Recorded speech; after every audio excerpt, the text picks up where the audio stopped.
Hello, good morning. कैसे हो आप सभी? आई होप सब एकदम बढ़िया होंगे और मस्त तरीके से अपनी पढ़ाई कर रहे होंगे। आज हम करने वाला है अपना BPAC 101 का यूनिट 4 और ये आपका पार्ट 1 होने वाला है। पार्ट 1 होने वाला है। पार्ट 2 और पार्ट 3 शायद से बन सकते हैं क्योंकि काफ़ी लेंथी सा ये चैप्टर है, बट बहुत ईजी है। रियली काफ़ी ईजी ये यूनिट है आपका। इसका नाम है ब्यूरोक्रेसी अप्रोच, ब्यूरोक्रेटिक अप्रोच। तो ब्यूरोक्रेटिक क्या होता है? नौकरशाही। ठीक है, तो आज हम नौकरशाही के बारे में ही पढ़ने वाले हैं। ब्यूरोक्रेसी क्या होती है, ब्यूरोक्रेटिक क्या है, काफ़ी इंटरेस्टिंग आपका रहने वाला है। ठीक है, तो इस चैप्टर के अंदर मेनली क्या क्या होने वाला है, पहले आपको ब्यूरोक्रेसी के बारे में समझाया जाएगा क्या है। ठीक है, फिर उसके बाद नेचर पढ़ाया जाएगा, क्या नेचर है। ठीक है, फिर उसके बाद जो हमारे मार्क्स वेबर थे उन्होंने अपनी एक थ्योरी दी थी कि इसके ऊपर ब्यूरोक्रेटिक अप्रोच है, मेनली उसी के ऊपर ज़्यादा फोकस किया गया है। लेकिन ऐसा नहीं है कि मार्क्स वेबर ने ही अपनी अप्रोच दी है या अपनी थ्योरी दी है या उन्हीं ने ही इसके ऊपर काम किया था, नहीं। उनसे भी पहले काफ़ी थिंकर रहे थे, जैसे जेएस मिल हो गए, हैगल हो गए, कार्ल मार्क्स हो गए। ठीक है, उनके व्यूज़ को पढ़ेंगे, उनकी थिंकिंग को पढ़ेंगे कि उनका क्या कहना है ब्यूरोक्रेसी को लेकर। ठीक है, देन इसके बाद आप मार्क्स वेबर की बात करोगे और मार्क्स वेबर के बाद जो अलग अलग थिंकर्स आए थे उनका क्या कहना है किसके ऊपर, ब्यूरोक्रेसी के ऊपर। ठीक है, तो पूरा चैप्टर आपका इसमें डिवाइडेड है। ठीक है, तो समझ में आया क्या है? तो पहले तो आपको ब्यूरोक्रेसी के बारे में समझाया जाएगा क्या है, देन इसके बाद इसका नेचर पढ़ाया जाएगा, फिर उससे मार्क्स वेबर से पहले जो 3 थिंकर्स थे उनको पढ़ाया जाएगा, देन उसके बाद मार्क्स वेबर और मार्क्स वेबर के बाद वाले थिंकर। ठीक है, तो ये आपका पूरा आज का होने वाला है यूनिट। ठीक है, तो करते हैं शुरुआत अपने इंट्रोडक्शन से। बोला जाता है यार, हर एक दिन लोग आज के वर्ल्ड में डील करते हैं किससे, ब्यूरोक्रेटिक सिस्टम के साथ। ठीक है, जैसे कि बिल भरना हो गया, नया लाइसेंस बनवाना हो गया, पासपोर्ट। ठीक है, आपसे कोई क्वेश्चन पुट कर रहा होता है, जी बताइएगा, इंक्वायरी ले रहा होता है, ऑनलाइन हो या ऑफलाइन, लोग सभी इसका जवाब देते हैं। तो ये कौन करता है? ये ब्यूरोक्रेसी करते हैं। ठीक है, ब्यूरोक्रेसी एक ऐसा सिस्टम है जो कि हेल्प करता है किसकी, सरकार की। जो सरकार जो हमारे नेता लोग होते हैं वो पॉलिसी बनाते हैं, वो क्या बनाते हैं, कानून बनाते हैं।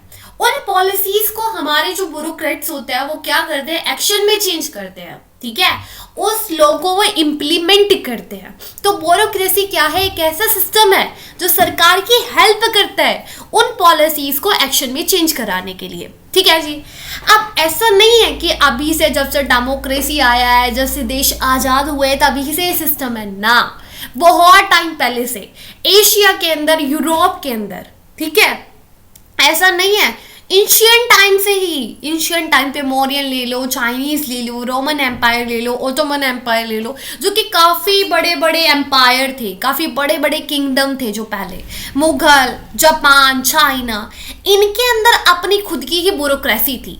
अपने यहाँ पर खुद का ही क्या था, नौकरशाही रखा करते थे। ठीक है, और ये सिस्टम हेल्प किया करता था किसका, राजा का, कि राजा अपनी टेरिटरी को मैनेज रखे। ठीक है, वो अपनी पावर को और एक्सपेंड कराए और जो उसकी जमीन है उसको प्रोटेक्ट किया जाए। तो कौन करते थे, हमारे नौकरशाही वाले लोग किया करते थे। ठीक है, तो पहले राजा के लिए काम करते थे। ठीक है, तो पहले जो हमारी ब्यूरोक्रेसी थी वो डेमोक्रेटिक नहीं थी, क्योंकि पहले डेमोक्रेसी ही नहीं थी, पहले राजा रूल किया करता था। ठीक है, सुनते ना कहानी में एक था राजा। ठीक है, तो पहले राजा हुआ करते थे, तो राजा के अंडर ही हमारे ब्यूरोक्रेसी वाले लोग किया करते थे। ये लोगों की नीड्स के ऊपर फोकस नहीं किया करते थे, ये सिर्फ किसके लिए काम करते थे, राजा के लिए। ठीक है, लेकिन क्या होता है, जब से ये रिप्रेजेंटेटिव गवर्नमेंट आया है, जब से लोगों ने इलेक्शन स्टार्ट किया है, अपनी सरकार को इलेक्शन के थ्रू बनाना स्टार्ट किया है, तब से जो ब्यूरोक्रेसी है, जो नौकरशाही है, इनका जो फोकस है वो शिफ्ट हो गया है। ठीक है, पहले राजा के लिए काम करते थे, अब ये लोगों के लिए काम करते हैं। ठीक है, अब ये अपनी सोसाइटी के लिए काम करते हैं, ना कि किसी पॉलिटिक्स, ना कि किसी नेता लोग के लिए। ठीक है, तो ये इतना आपको समझने का।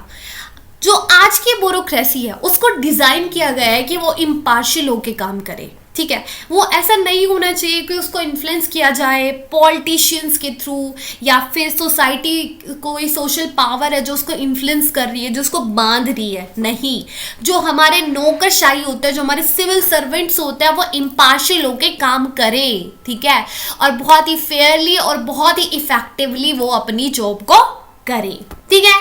तो ये हमारी आज की जो मॉडर्न ब्यूरोक्रेसी है उसको ऐसे डिजाइन किया गया है, ठीक है। ब्यूरोक्रेसी क्या है? ब्यूरोक्रेसी एक सोशल ऑर्गेनाइजेशन है। क्या है? एक सोशल ऑर्गेनाइजेशन है जो डील करती है पॉलिटिक्स के साथ भी और सोसाइटी के साथ भी, ठीक है। जो नौकरशाही वाली जॉब है ना, बहुत ही रिस्पॉन्सिबल वाली जॉब है, ठीक है। बोलते हैं ना यूपीएससी बहुत हार्ड है, यूपीएससी से ज़्यादा कहीं ना कहीं आपकी जॉब हार्ड होती है। आपके ऊपर पूरी सोसाइटी का प्रेशर होता है, बहुत रिस्पॉन्सिबिलिटी वाली जॉब है, ठीक है। पॉलिटिक्स को भी संभालना है, उसके साथ भी डील करना है, सोसाइटी के साथ भी डील करना है। किसको? हमारे ब्यूरोक्रेसी को, ब्यूरोक्रेट्स को, ठीक है। ये काफी कनेक्ट होते हैं पब्लिक एडमिनिस्ट्रेशन से। पब्लिक एडमिनिस्ट्रेशन जो कि हम यूनिट फर्स्ट के अंदर करके आए हैं, जो कि मैंने आपको अच्छे से समझा दिया था, यहाँ पे इसका मतलब नहीं बताना पड़ेगा, ठीक है। पीपल स्टडी करते हैं किसको? ब्यूरोक्रेसी को। लोग चाहते थे कि यार नौकरशाही को पढ़ना है, इसको समझना है, इसका क्या रोल है सरकार के अंदर, सोसाइटी के अंदर, इकोनॉमी के अंदर, क्यों इसको बनाया गया है सिस्टम को। तो लोग इसको पढ़ना, स्टडी करते हैं, ठीक है। ये कैसे इंटरेक्ट करती है, कैसे जो गवर्नमेंट है जुडिशरी के साथ, गवर्नमेंट के साथ, लेजिस्लेटिव के साथ, एग्जीक्यूटिव के साथ कैसे ये इंटरेक्ट करती है, ठीक है। तो इस चीज़ को लोग क्या करते हैं? एग्जामिन करना स्टार्ट करते हैं, ठीक है। इसके पूरे फंक्शन को समझते हैं। तो यही है पूरा वो सिस्टम। अब धीरे धीरे सोसाइटी क्या होने लगी थी? इंडस्ट्रियलाइज होने लगी थी, ठीक है। अब इंडस्ट्रियलाइज होने लगी थी तो एक ऐसी ऑर्गेनाइजेशन की जरूरत थी जो कि इफेक्टिवली काम करे, क्योंकि काफ़ी चेंजेस आ रहे थे, जैसे मॉडर्निटी आ रही थी, नई नई टेक्नोलॉजी आ रही थी, नए नए रूल्स आ रहे थे। तो इतना कुछ नया आ रहा है, इतने कुछ चेंजेस आ रहे हैं, तो ऑर्गेनाइजेशन की जरूरत पड़ी जो कि क्या काम करे? इफेक्टिवली काम करे, ठीक है। और वो कौन थे? हमारे ब्यूरोक्रेट्स थे, ठीक है। तो काफी स्कॉलर्स थे, जैसे J.S. मिल, गॉड, W.F. Hegel, Karl Marx and Gaetano Mosca, ठीक है। ये क्या करते हैं? ब्यूरोक्रेसी के ऊपर बात करते हैं, ये ब्यूरोक्रेसी के ऊपर बात करते हैं, नौकरशाही के ऊपर। तो इनका क्या कहना है, ये क्या सोचते हैं, ठीक है। मार्क्स वेबर जो कि काफ़ी ज़्यादा अंदर तक, गहराई तक हमको इसका मतलब बताते हैं, स्पेशली कैपिटलिज्म के कॉन्टेक्स्ट के अंदर, ठीक है। तो पूरे चैप्टर में यही पढ़ने वाले हैं कि हैगल का क्या क्या सोचना है, कार्ल मार्क्स का क्या कहना है, J.S. मिल का क्या कहना है, और मार्क्स वेबर का क्या कहना है, ठीक है। तो यही पढ़ने वाले हैं। तो करते हैं शुरुआत अपने इस प्यारे से चैप्टर को। बोला जाता है यार ये ब्यूरोक्रेसी क्या है, इसका नेचर कैसा है, इसको समझने का पहले, ठीक है। फिर थिंकर्स की बात करेंगे, पहले हम ब्यूरोक्रेसी को समझेंगे कि उसका नेचर कैसा है। तो लोग स्टडी कर रहे थे किसको? ब्यूरोक्रेसी को पढ़ना। तो काफ़ी हमारे थिंकर्स है जो स्टडी करने स्टार्ट करते हैं, जैसे मार्क्स वेबर और भी काफ़ी हमारे बड़े बड़े थिंकर्स रहे हैं, ठीक है। ये चाहते थे फिगर आउट करना किसको? ब्यूरोक्रेसी की एजेंसीज को, कि वो कैसे काम करती है, क्यों वो एग्जिस्ट करती है, यार क्यों बनाया गया है ब्यूरोक्रेसी का सिस्टम, क्या ज़रूरत पड़ती है और ये क्या करते हैं लोग, क्या करते हैं लोग, इस चीज़ को समझना चाहते थे। कौन? हमारे मार्क्स वेबर और बड़े बड़े थिंकर्स, ठीक है। देन इसके बाद समझते हैं तो क्या होती है ब्यूरोक्रेसी, क्या है, इसको समझते हैं। तो बोला जाता है बहुत ही इफेक्शिएंसी टूल है ये, ठीक है, एफिशिएंसी टूल है।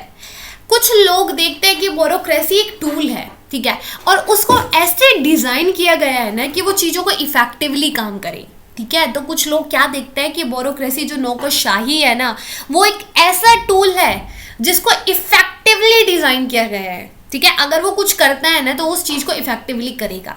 ये एक वेल ऑर्गेनाइज सिस्टम है, ऐसा नहीं उबड़ खाबड़ कुछ भी बना के रख दिया है, नहीं, ये बहुत ही वेल ऑर्गेनाइज सिस्टम है, ठीक है।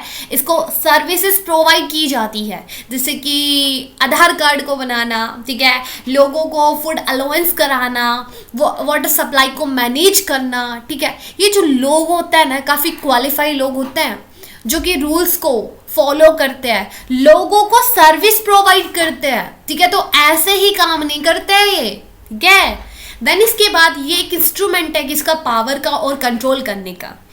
कुछ लोगों का कहना है कि जो ब्यूरोक्रेसी है, ठीक है, वो क्या करता है, वो लोगों को कंट्रोल करता है और उनके इंटरेस्ट को सर्व करता है। जो लोग चाहते हैं, ठीक है, उसको कौन करते हैं, हमारे ब्यूरोक्रेसी देखते हैं। ठीक है, देन इसके बाद अब इस चीज को समझने के लिए, ठीक है, इस चीज को समझने के लिए कि ब्यूरोक्रेसी कैसे ज्यादा पावर गेन कर रही है, वो कैसे ओवर द टाइम वो कंट्रोल कर पा रही है, तो इस चीज को समझने के लोगों के दो व्यू है, एक तो पॉजिटिव, एक नेगेटिव। जो पॉजिटिव व्यू है उसको हम इनेबलर बोलते हैं। क्या बोलते हैं, इनेबलर बोलते हैं। वो बोलते हैं कि ब्यूरोक्रेसी बहुत अच्छा है, बहुत अच्छी चीज है। ठीक है, वो बोलता है कि क्लियर रूल होता है, जॉब डिस्क्रिप्शन होता है, गवर्नमेंट के ऊपर स्ट्रेस बहुत कम होता है, क्योंकि चीज़ों को करा कौन रहा है, हमारे ये लोग करा रहे हैं, पूरा काम तो इन्हीं के ऊपर थोप दिया गया है। ठीक है, तो ये हेल्प करते हैं एम्प्लॉयज़ की कि वो बहुत ही फ्री फील करें, ठीक है, इफेक्टिवली वो अपने काम को करें। लेकिन कुछ लोग बोलते हैं यार ये बहुत बेकार है, वो बोलते हैं काफ़ी रिजिड है, ये लोगों को अनहैप्पी करके रखते हैं एम्प्लॉयज़ को, और बहुत ही लेस मोटिवेटेड है। ठीक है, तो ये कहना हुआ कि इनका कुछ व्यूज़ का, नेगेटिव व्यूज़ वालों का। ठीक है, तो हमने ब्यूरोक्रेसी का नेचर देख लिया कि इफेक्टिवली काम करते हैं, पावर और कंट्रोल का एक इंस्ट्रूमेंट है ये। ठीक है, और दो व्यू पॉइंट हमने यहाँ पे देख लिया। देन इसके बाद चलते हैं हम मैक्स वेबर से पहले जो हमारे कौन थे, थिंकर्स थे, उनका क्या कहना है कि इसके ऊपर, ब्यूरोक्रेसी के ऊपर। तो ऐसा नहीं है कि मैक्स वेबर ने ही इसके अंदर महानता पाई है, नहीं, उनसे पहले भी हमारे कुछ बड़े बड़े थिंकर्स थे जिन्होंने ब्यूरोक्रेसी के ऊपर बात किया, जैसे कि J S. Mill, W G F. Hegel, Karl Marx. ठीक है, इन्हीं के बारे में हम बात करने वाले हैं, तो करते हैं इनके बारे में बात। तो पहला हमारी है जे.एस. मिल। जे.एस. मिल का क्या कहना है, जे.एस. मिल का एक ऐसे है जिसका टाइटल है कंसिडरेशन ऑफ रिप्रेजेंटेटिव गवर्नमेंट। क्या है, कंसिडरेशन ऑफ रिप्रेजेंटेटिव गवर्नमेंट। ये इन्होंने लिखा था जब मार्क्स वेबर ने अपनी बुक को पब्लिश करा था, किसके ऊपर, ब्यूरोक्रेसी के ऊपर। उससे हाफ सेंचुरी से पहले जे.एस. मिल अपनी इस वर्क को कर चुके थे। ठीक है, अपनी इस बुक को लिख चुके थे, वो अपने इस एस्से को हाफ सेंचुरी पहले ही लिख चुके थे। कौन, जे.एस. मिल। ठीक है, ये बोलते हैं कि जो ब्यूरोक्रेसी है ना, ये क्या करती है, सरकार का काम करती है। ठीक है, जितना भी सरकार का काम करती है वो कौन करती है, वो नौकरशाही करती है। तो रियल रूलर कौन हुआ, हमारा ब्यूरोक्रेट्स हुए। ठीक है, जो सिविल सर्वेंट होता है वही रियल रूलर होता है। किसका कहना है, जे.एस. मिल का कहना है। ये बिलीव करते हैं कि जो ये ब्यूरोक्रेट्स होते हैं ये ऐसे ही नहीं चुन लिए जाते, ये मेरिट बेस इनका रिक्वायरमेंट होता है, इनकी एबिलिटी को देखा जाता है, इनकी स्किल्स को देखा जाता है, तब अगर ये फिट होते हैं उस पोजीशन पर तब इनको रखा जाता है। काफी बड़ा कंपटीशन होता है, ऐसे ही नहीं रख लिया जाता। ठीक है, किसने बोला, जे.एस. मिल ने बोला। देन इसके बाद बोला जाता है कि प्रोफेशनल पब्लिक सर्विस है। प्रोफेशनल पब्लिक सर्विस मतलब प्रोफेशनली गवर्नमेंट की सर्विस है। ठीक है, ये गवर्नमेंट के काम को हैंडल करते हैं। इसका मतलब कि ये काफ़ी हाईली स्किल्ड पर्सन होता है और उनको ट्रेन किया जाता है कि तुमको कैसे काम करना है। ठीक है, ऐसे ही नहीं कि भाई तुमने एग्जाम पास कर लिया तो दूसरे दिन ही तुमको आईएएस ऑफिसर बना दिया जाएगा, नहीं, तुमको ट्रेनिंग के लिए लिबासना के अंदर भेजा जाएगा। ठीक है जी। देन इसके बाद इफेक्टिव ब्यूरोक्रेसी, काफ़ी इफेक्टिवली काम करते हैं। ठीक है, इनको काफ़ी टेस्ट वगैरह होता है। ठीक है, प्रमोशन किया जाता है अगर ये अच्छा काम कर रहे होता है। ठीक है, रिकॉर्ड रखा जाता है और ऐसे ही नहीं कुछ भी कर देते हैं, अकाउंटेबल होते हैं लोग। ठीक है, ब्यूरोक्रेसी का रोल देखें तो ये गवर्नमेंट का एक पार्ट है, जो नौकरशाही है वो सरकार का एक पार्ट है। ठीक है, और इन काफ़ी स्टेबल और नॉलेजेबल पर्सन होता है जो गवर्नमेंट की हेल्प करते हैं किसके अंदर, डिसीजन मेकिंग में। अगर सरकार को कोई भी डिसीजन लेना है तो वो किससे पूछते हैं, हमारे सिविल सर्वेंट से पूछते हैं। ठीक है, लिमिटिंग इंटरफेरेंस, जो कार्ल मार्क्स जो जे.एस. मिल थे वो चाहते थे कि जो पॉलिटिशियंस है ना वो कम इनके अंदर इंटरफेयर करें। ठीक है, ऐसा नहीं है कि कोई हमारा जो ब्यूरोक्रेट्स है वो किसी पॉलिटिशियन के अंडर रह के काम कर रहा हो। ठीक है, मतलब पॉलिटिशियन ना अपने काम से मतलब रखे, वो इतना कंट्रोल ना रखे इनके ऊपर। ठीक है, क्योंकि आप समझ नहीं पाओगे कि ब्यूरोक्रेसी की क्या जॉब है। ठीक है, अगर उसको समझना है तो पॉलिटिशियन अपना खुद का मतलब रखे। ठीक है, चमका। आगे चलते हैं, करप्शन कंट्रोल। देखो बहुत बढ़िया जॉब है, काफ़ी नॉलेजेबल पर्सन होता है, काफ़ी रिस्पॉन्सिबल वाली जॉब होती है, डिसीजन मेकिंग में हेल्प करता है, ब्ला ब्ला ब्ला। लेकिन होता क्या है कि यार काफ़ी बड़े बड़े ब्यूरोक्रेट्स, काफ़ी बड़े बड़े सिविल सर्वेंट ही बहुत ही बैडली काम करते हैं, काफ़ी बैडली काम करते हैं, वही करप्शन के अंदर आ जाते हैं, ठीक है, वही करप्शन कर रहे होते हैं। तो ऐसा नहीं करना चाहिए, ठीक है। जितने हमारे इलेक्टेड ऑफिशियल्स होते हैं जो करप्शन करते हैं, ठीक है, जो हमारे पीएम होते हैं, सीएम होते हैं, अगर वो भी इसके अंदर इंक्लूड है तो उसको रिमूव कौन करेगा? हमारे ब्यूरोक्रेट्स करेंगे, ठीक है, क्योंकि वो पूरे काम को देख रहे होते हैं, क्या काम हो रहा है। अगर सरकार के काम के अंदर ही कोई घोटाला हो रहा होगा तो उसको कौन देखेगा? उसके लिए कौन रिस्पॉन्सिबल होगा? हमारे ये ऑफिसर्स ही तो होंगे, ठीक है। देन इसके बाद न्यूट्रियल, इनको हमेशा न्यूट्रियल रहना चाहिए, ठीक है, ऐसे झुकना नहीं चाहिए किसी की भी तरफ, ठीक है, सबकी हाँ में हाँ नहीं मिलाना चाहिए, ठीक है, और ना ही ना करना चाहिए, ठीक है, न्यूट्रियल होना चाहिए, ठीक है, ये पलटू नहीं होने चाहिए, ये स्टेबिलिटी बना के रखे, इनके अंदर एक क्वालिटी होनी चाहिए कि स्टेबिलिटी बना के रखे, स्किल हो, नॉलेज हो, काफ़ी एक्सपीरियंस हो, जो ये डिसीजन मेकिंग में हेल्प कर सके, ठीक है। कोई ऐसे नहीं कि कोई बिना यूपीएससी के दिए बिना ही उसको आईएएस बना दिया जाएगा। अगर उसको बना दिया तो फिर क्या काम रहेगा? जो उसको नॉलेज ही नहीं रहेगी वो क्या हेल्प कराएगा डिसीजन मेकिंग में? तो उसको एक्सपीरियंस होना चाहिए, ठीक है, जो सरकार की कल को हेल्प कर सके, ठीक है। देन इसके बाद ये एक ऐसी जॉब है ना जो एक एजुकेटेड और स्किल्ड सिटीजन को एक ऐसा, ठीक है, एक ऐसी जॉब देती है या फिर एक मौका देती है सरकार के अंदर रोल प्ले करने में, ठीक है। ऐसा नहीं है कि सरकार जो है उसका पूरा जो धंधा, या फिर धंधा क्यों बोल रही हूँ, सॉरी, मतलब पूरा जो वो है ना, क्या बोलते हैं उसको, पूरा जो क्या सिस्टम है वो सिर्फ इलेक्टेड लोगों का ही नहीं है, जिन नेता लोगों का ही नहीं होना चाहिए उसके अंदर बोलबाला। हमारे कुछ एग्जीक्यूटिव होते हैं, ठीक है, हमारे कुछ सिविल सर्वेंट होते हैं, ब्यूरोक्रेट्स होते हैं, जो एक रोल प्ले करे किसको गवर्निंग करने में, ठीक है। तो ये काफ़ी एजुकेटेड स्किल सिटीजन होता है जो जिनको मौका मिलता है, ठीक है। तो मिल का यही कहना है, मिल कहता है कि ब्यूरोक्रेट्स काफ़ी वेल ट्रेन, इफेक्टिव, प्रोफेशनल लोग होता है, ठीक है, और ये काफ़ी इंपॉर्टेंट रोल प्ले करते हैं सरकार के अंदर, क्योंकि यही तो चीज़ों को चला रहे होते हैं। एक कानून को बना देना ही काफ़ी नहीं होता, उसको चलाना, उसको ग्राउंड लेवल पर इम्प्लीमेंट कराना किसका काम है? इन लोगों का काम है, ब्यूरोक्रेट्स का काम है। ये बिलीव करता है कि काफ़ी नॉलेजेबल पर्सन होते हैं, ठीक है, जो डिसीजन मेकिंग में हेल्प करते हैं, ठीक है। और ऐसा नहीं है कि कुछ भी आंधी तूफान में कुछ भी कर देते हैं, नहीं। अगर ये कल को कोई भी एक्शन लेते हैं तो उसके लिए जवाबदेही रहते हैं, अकाउंटेबल रहते हैं, ठीक है, ना ही कुछ ऐसा उल्टा सीधा करते हैं, ठीक है, मतलब अकाउंटेबल रहते हैं, एक तरीके से जवाबदेही रहते हैं, ठीक है। तो आज के लिए इतना ही। हैगल का जो पर्सपेक्टिव वो हम कल पढ़ेंगे, ठीक है। तो आई होप आपको समझ में आया होगा, इतना कुछ नहीं है, वैसे तो काफ़ी इजी था। पहले आपको ब्यूरोक्रेसी को समझना है क्या है, उसका नेचर पढ़ा हमने, नेचर के अंदर ये एक टूल है, ठीक है, जो काम कर रहा होता है, एंड देन इसके पावर है एक इंस्ट्रूमेंट का कंट्रोल का, जिसमें हमने 2 व्यू देखा। देन इसके बाद हमने जेएस मिल का व्यू देखा, ठीक है, और कुछ इतना ज़्यादा मैंने आपको नहीं पढ़ाया है, ठीक है। देखते हैं अगर 2 पार्ट में कंप्लीट हो जाता है तो करते हैं 2 पार्ट में, वरना इसके 3 पार्ट ही बन पाएंगे लगता है मुझे, क्योंकि काफ़ी थोड़ा सा लेंथी सा चैप्टर है, क्या। तो मिलते हैं नेक्स्ट लेक्चर के अंदर। सो बाय, टेक केयर, अपना ख्याल रखें, आगे बढ़ते रहे, all the very best, bye.